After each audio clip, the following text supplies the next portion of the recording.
As Steve said, I'm Pastor Lauren, one of the pastors here, and enjoy being able to share with you each Sunday as I get opportunity the Word of God. And we're in the middle of a study that is looking at different truths that kind of get distorted.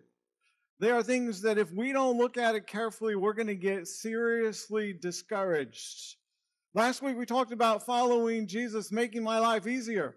Right? How many of us thought that at one point or another, if I just follow Jesus, my life is going to get easier? And we realized last week, you know what?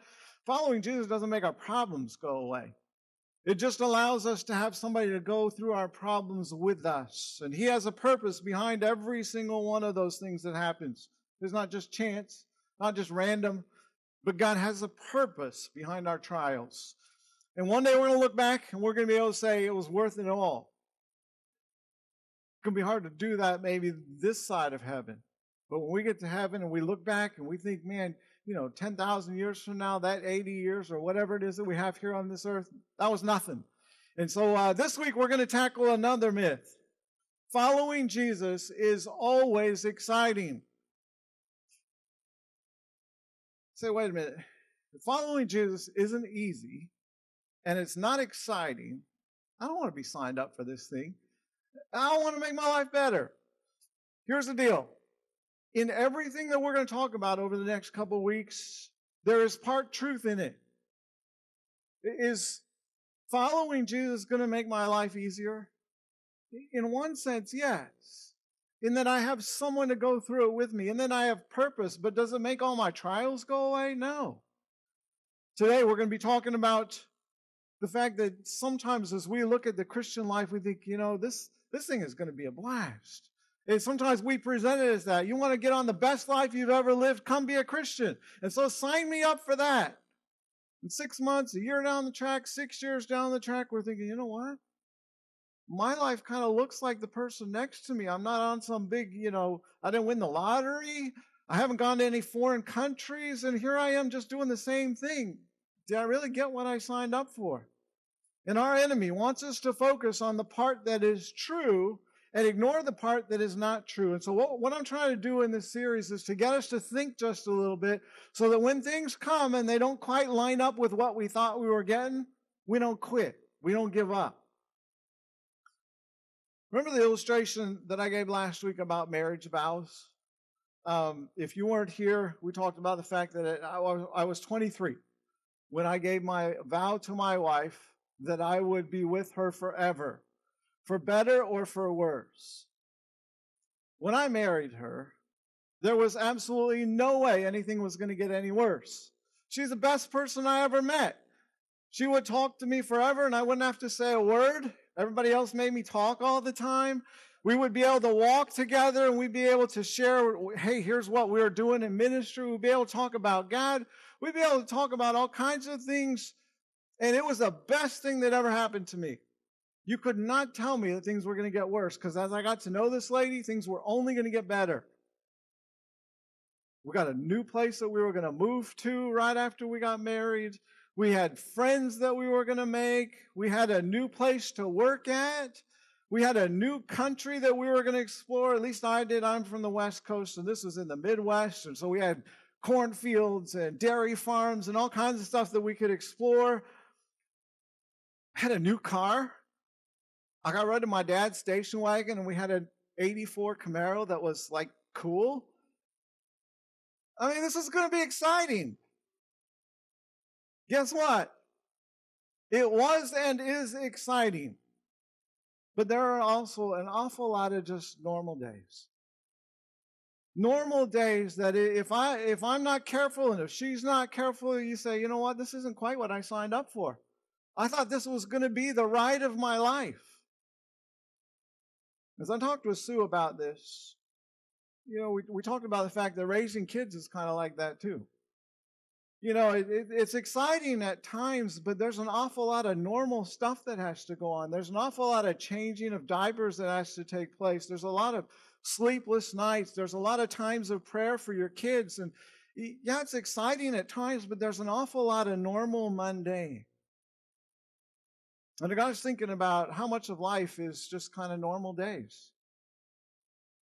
We all want to be that sports hero that wins the game at the last minute. Everybody goes, wow, that was so cool. But we forget that that moment took years and years and years of just faithfully, consistently doing what was normal. And you know, social media kind of compounds this problem, doesn't it?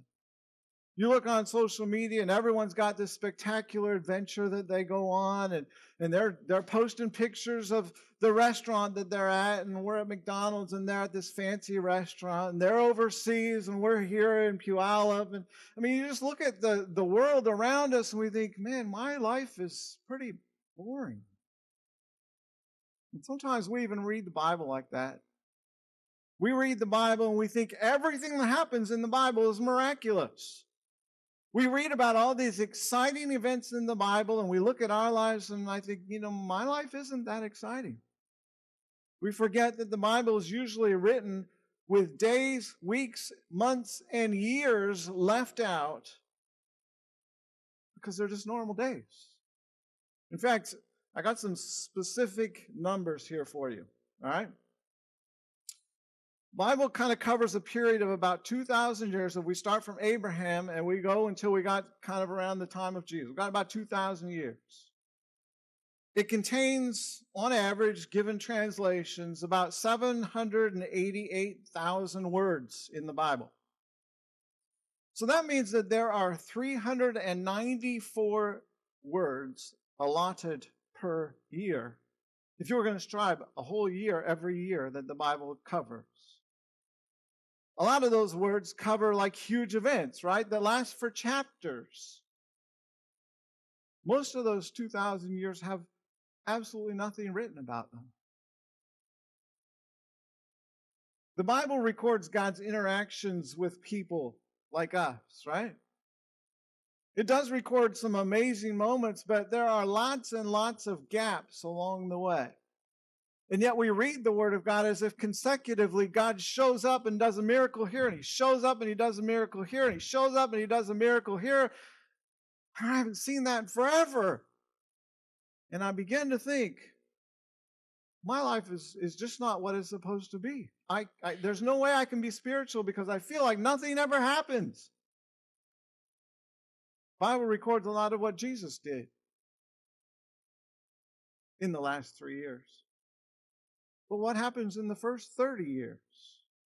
We get a little brief glimpse here and there, but John 20 says Jesus did many other things as well. If every one of them were written down, I suppose that even the whole world wouldn't have room for the books that would be written.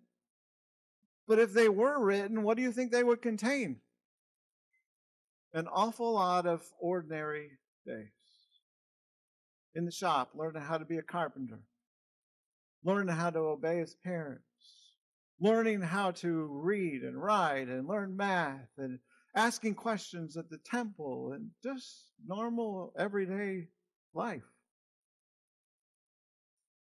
I'm not saying that following Jesus isn't fun and exciting. But what I am saying is that most days are filled with things that don't seem out of the ordinary.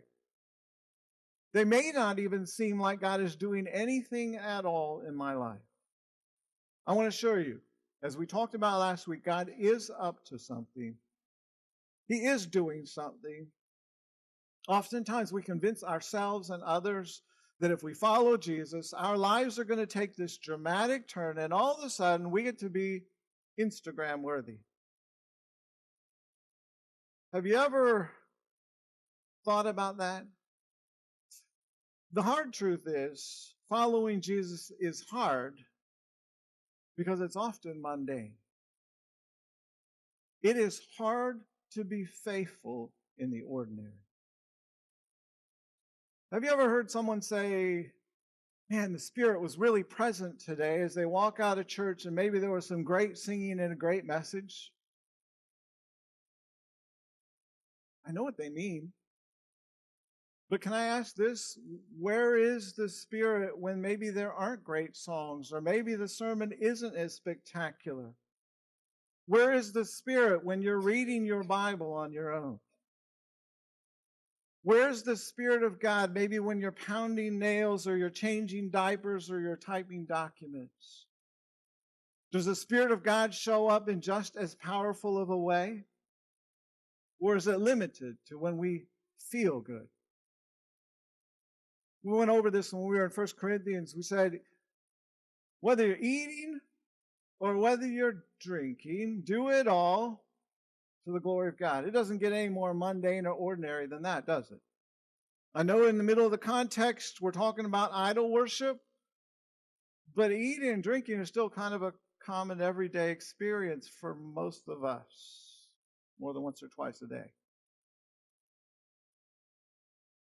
In an article that was titled The Glory of Plotting by Kevin DeYoung, he talked about this idea of rock star Christianity. Now, he said, it's sexy among young people, my generation, to talk about ditching institutional religion and starting a revolution of real Christ followers living in real community without the confines of church. Besides being unbiblical, such notions of churchless Christianity are unrealistic. It's immaturity, actually, like the newly engaged couple who think romance preserves the marriage when the couple celebrating their golden anniversary knows it's the institution of marriage that preserves the romance. Without the God-given habit of corporate worship and the God-given mandate of corporate accountability, we will not prove faithful over the long haul. What we need are fewer revolutionaries and a few more plodding visionaries. That's my dream for the church, a multitude of faithful, risk-taking plodders. The best churches are full of gospel-saturated people holding tenaciously to a vision of godly obedience and God's glory and pursuing that goodness and glory with relentless, often unnoticed, plodding consistency. All of us love the stories of missionary martyrs who go out into some foreign country and they go through all kinds of trials and they end up giving their lives because of their dedication to God. We love to hear about the prophets who stood against the multitudes and they called down fire from heaven. But the majority of the people in the Old Testament and in the New Testament did not get to see the Red Sea part. They didn't witness the tongues of fire coming down from heaven. In fact, the majority of even the New Testament believers never saw the resurrected Jesus. For most of them, following Jesus meant what it means for you and for me. Everyday, ordinary stuff. It wasn't always exciting and dramatic. It was often hard and frustrating. If we only love to follow Jesus into an exciting and dramatic lifestyle, we love a form of Christianity, but it's not the Jesus of the Bible. I want to read to you a little bit more from Kevin DeYoung. He says, maybe that's why so many Christians are getting tired of the church. We haven't learned how to be part of the crowd. We haven't learned to be ordinary. Our jobs are often mundane. Our devotional times often seem like a waste of time. Our church services are often forgettable, and that's life. We drive to the same places, go through the same routines with the kids, buy the same groceries at the same store, and share a bed with the same person every night. Church is often the same too. Same doctrine, same basic order of worship, same preacher, same people. But in all the smallness and sameness, God works.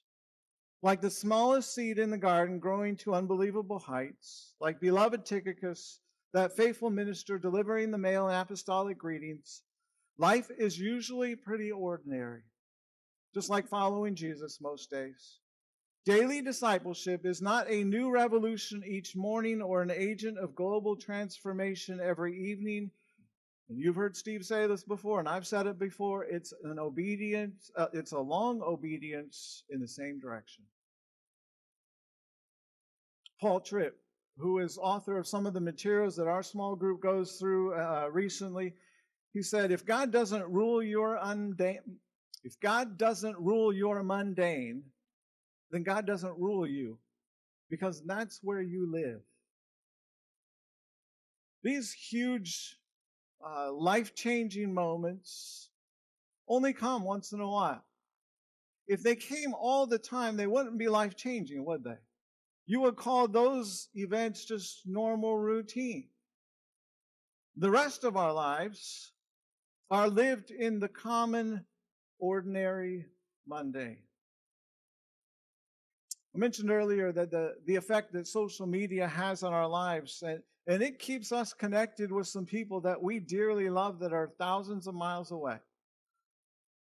As we look at Facebook, we run into people who are in ministries in South Africa. And I know people that are there at the moment. We know people that are working on staff at Hillsong in Australia, and we keep in touch with them. We know people who are raising their kids in the sun in Florida, and we keep in touch with them. And here I am. What do I have to post? Back in the same old place that I grew up in. And I'm in my 50s now, and I've had lots of travels, and I've been lots of places, and I've had lots of change, and I have new things that I've done all throughout my life. But I've also had a disappointing number of stay here moments. Stay right where you are. Keep doing the same thing. Staying doesn't just have to be about location, though. Staying can be as simple as a job opportunity that doesn't come through. It can be a plan that doesn't seem to move forward, but instead maybe moves backward. And so the question that I want to ask today is, how do you interpret that phrase, stay where you are? For many of us, that's kind of code from God to wait a little bit longer. You're not quite ready yet. Sometimes that is the case. Sometimes God's going to do something dramatic and he says, hold on, not ready yet, not ready yet. And then he does it. But often, that's not the case. At best, we think that staying means God will tell us what to do a little bit later. But at worst, waiting means boredom and complacency. We feel like we've been the ones forgotten and everyone else has been called. I want us to turn to Luke chapter 8. Say, phew, we're going to get to the Bible. Thought he was never going to get there. Luke chapter 8.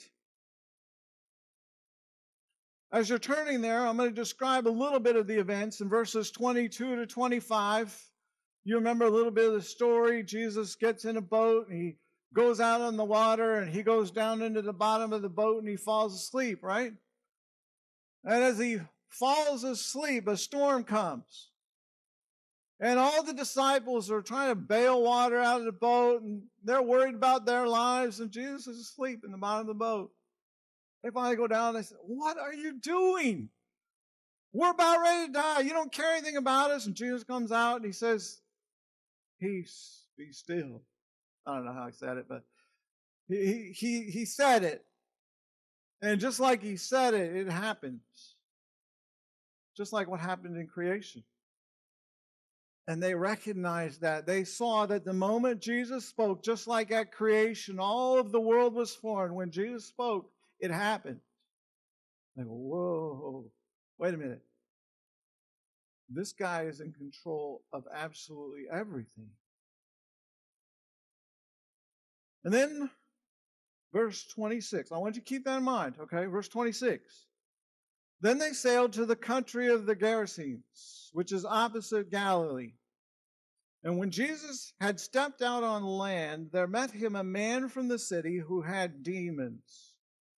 For a long time he had worn no clothes, and he hadn't lived in a house, but among the tombs. When he saw Jesus, he cried out, and he fell down before him, and he said with a loud voice, what have you to do with me, Jesus, Son of the Most High God? I beg you, do not torment me. For he had commanded the unclean spirit to come out of him. For many a time it had seized him. He was kept under guard and bound with chains and shackles, but he would break the bonds and be driven by the demon into the desert. Jesus asked him, what is your name? And he said, Legion, for many demons had entered him. They get out of the boat and they encounter this man who had spent most of his life in a cemetery. We're not just talking a homeless camp. We're talking all by himself in a cemetery, naked, hurting himself,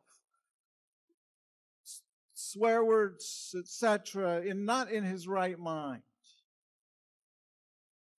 And he was so controlled by the demons that the town couldn't even put him in jail. They tried to bind him with shackles, and he would just break them loose, and he'd run back out into the desert, and he'd hang back out there all by himself. But he knew who Jesus was. As Jesus approached him, those demons inside of him said, "You are the Son of God. Hey, be nice to us."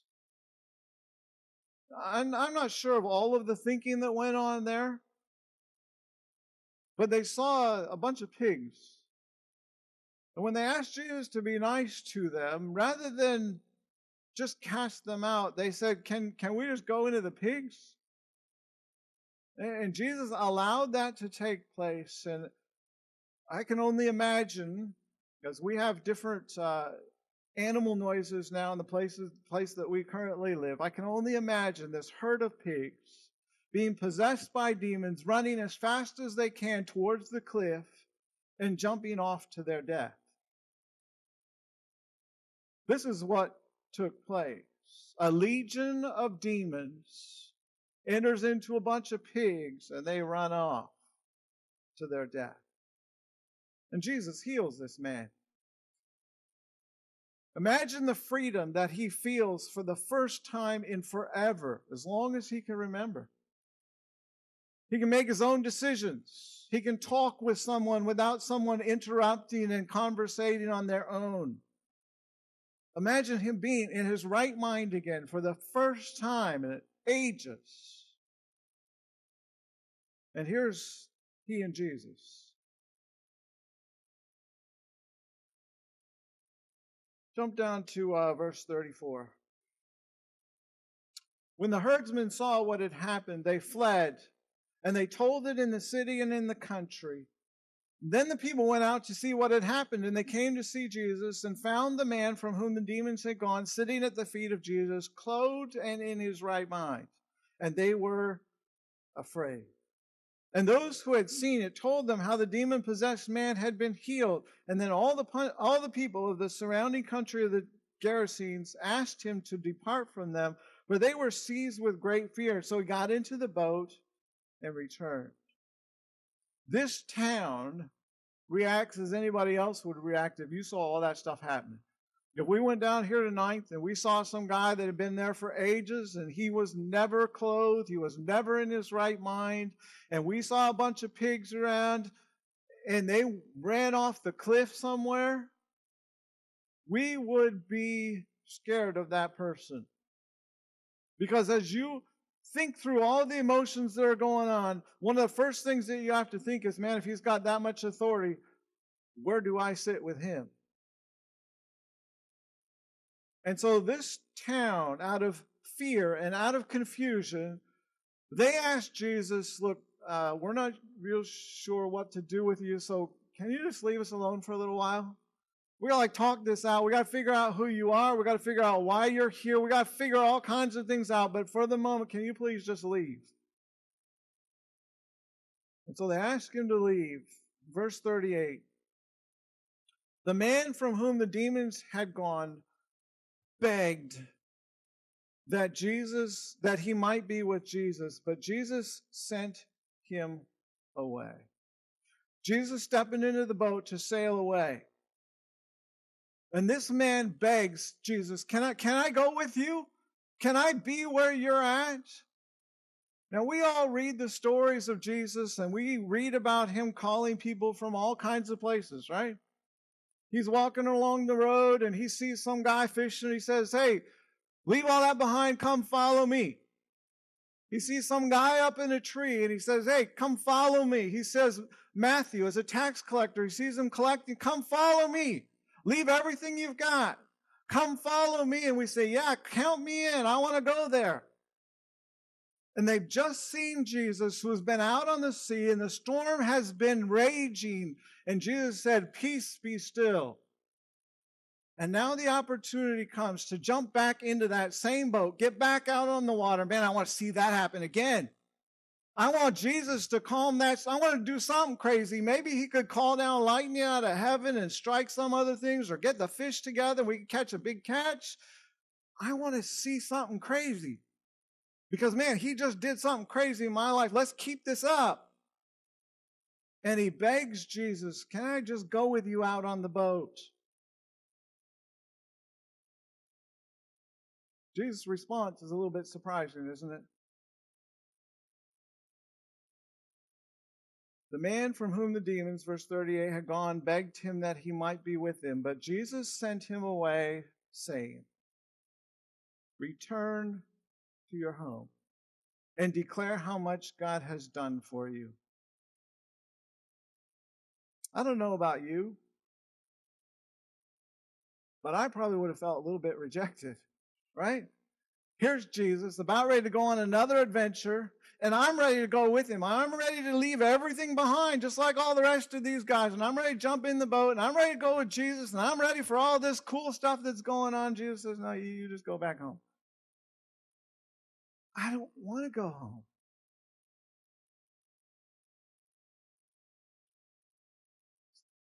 Go home and tell everybody what has just happened.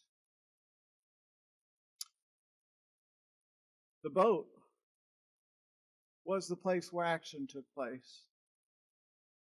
The boat was the exciting place to be. It was a place that would take him to more excitement and more ministry and more opportunities. And Jesus says, "Guess what? You're not going in the boat. You're going back home." The crazy thing is, the end of verse 39 says, he went away, proclaiming throughout the whole city how much Jesus had done for him. He went home and he told absolutely everyone how much Jesus had done for him. Again, imagine the desperation of this guy's voice as he begs, "Can I go with you?" It says begs, okay? So it's not, "Hey, mind if I catch a ride?" He's saying, "Jesus, please, I want to go with you. You've done a lot for me. Let me go with you. Let me serve you. Let me watch you. Let me be a part of the excitement." But then imagine, as Jesus thinks about this, and imagine maybe even the feelings that Jesus goes through as he goes, "Yeah, you know what? I'd love to have this guy along. I mean, I care about this guy. I want to see him grow. I want to see him discipled. I want to see him continue on. But I got this town." We sang the song, said, "Fear has no longer grip on me." This town is full of fear. They don't know what to do. They don't know who Jesus is. They don't know why he came. They just said, "Look, we got some stuff we got to work out." They're in the middle of fear and confusion. And Jesus says, "Man, I'd love to have this guy along. I'd love to disciple him. I'd love to help him grow. But I got this group of people here that need somebody to tell them there is freedom from fear. We can make sense of the confusion." And Jesus says, "You know what? I think it's better off if you stay and you tell the story of what I've done in your life." Maybe this guy was hurt. Maybe he was disappointed at first. I would have been. But his response was absolutely incredible. He went away, proclaiming throughout the whole city how much Jesus had done for him.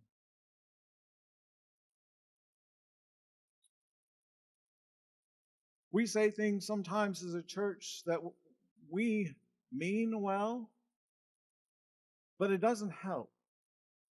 Sometimes we run up against a closed door and we are hurt and we are disappointed. And sometimes people respond to that and say, "Well, when God closes a door, he'll open a window," right? So we wait for the window to get open. Nothing happens. Everything's still barred shut. And we sit in our ordinary, normal, mundane routine and we think, okay, God, I thought this was a journey of excitement. And here I am doing the same thing every day. We feel ignored by God. And we get confused. And we're going to begin to think everybody else gets called and I just get left here. Jesus didn't send this man home because he didn't care about him. Jesus didn't send this man home because he didn't have anything to do on the journey. Jesus sent this man home because that was where he needed him the most. He sent him home with a purpose. He sent him home with a mission. He said, I want you to tell everyone you meet the good news about this God who has rescued you from the world that you are in. And again, this conversation between Jesus and this man happened in the middle of fear and chaos and confusion. And I'm sure nobody understood what happened. I mean, here's this guy who had lived in this place for so long, and yet all of a sudden, just like that, everything's changed. And this man is responsible. I'm not sure how all that happens. But what I do know is we got to go back and figure this out. And God says through Jesus, I got to send somebody back there to help them. Because if they try and figure it out on their own, they're going to make a mess of things.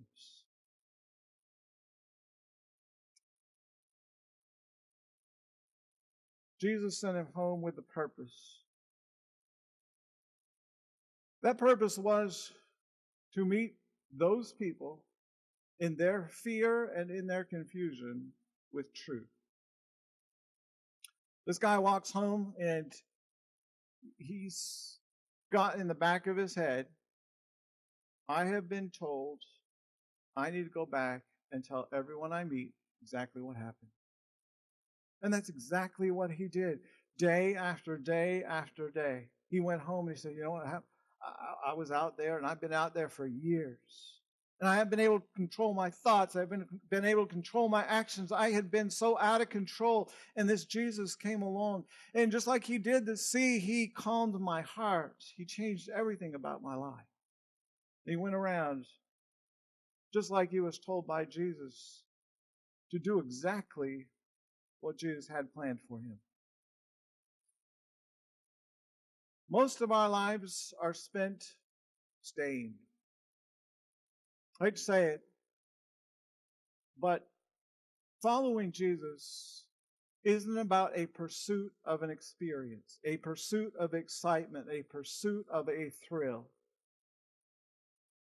Yeah, there are seasons when we get up and we get excited, and as I mentioned last week, we go to camp and we feel Jesus. Or we come to a service and we sing songs and we feel Jesus. And we read the Word of God but most of life isn't spent like that. The time in between is about faithfully staying. Staying in marriages, staying in jobs, staying in families, staying in relationships and communities, in opportunities, staying in right relationship with God.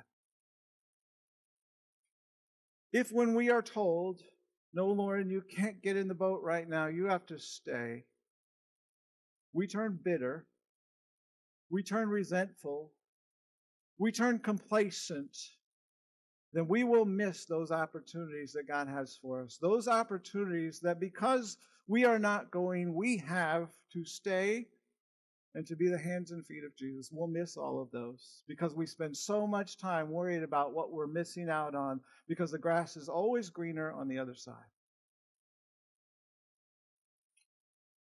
Sometimes change does look like transition. When we got married, we did get a new place to live. We got a new car to drive. We got a new job. We got new friends. We got all that kind of stuff. And sometimes life is like that.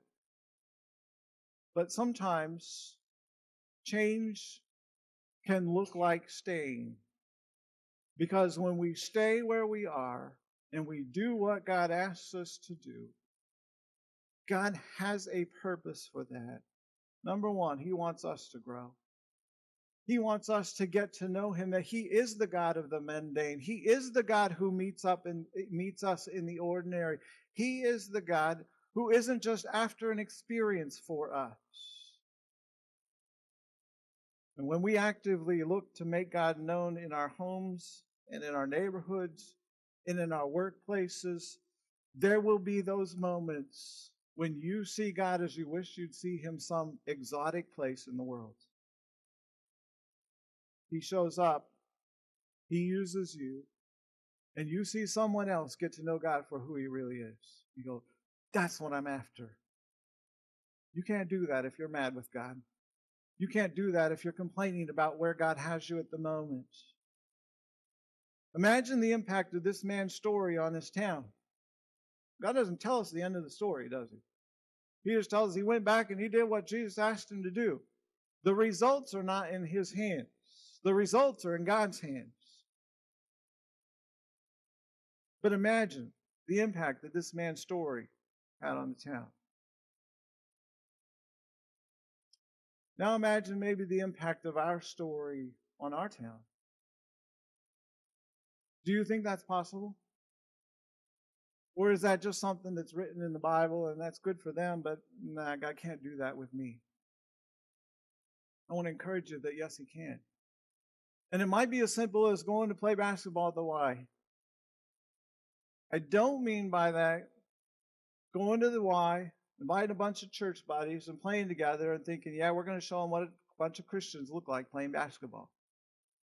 I don't mean asking people where they thought they'd go if they died playing basketball.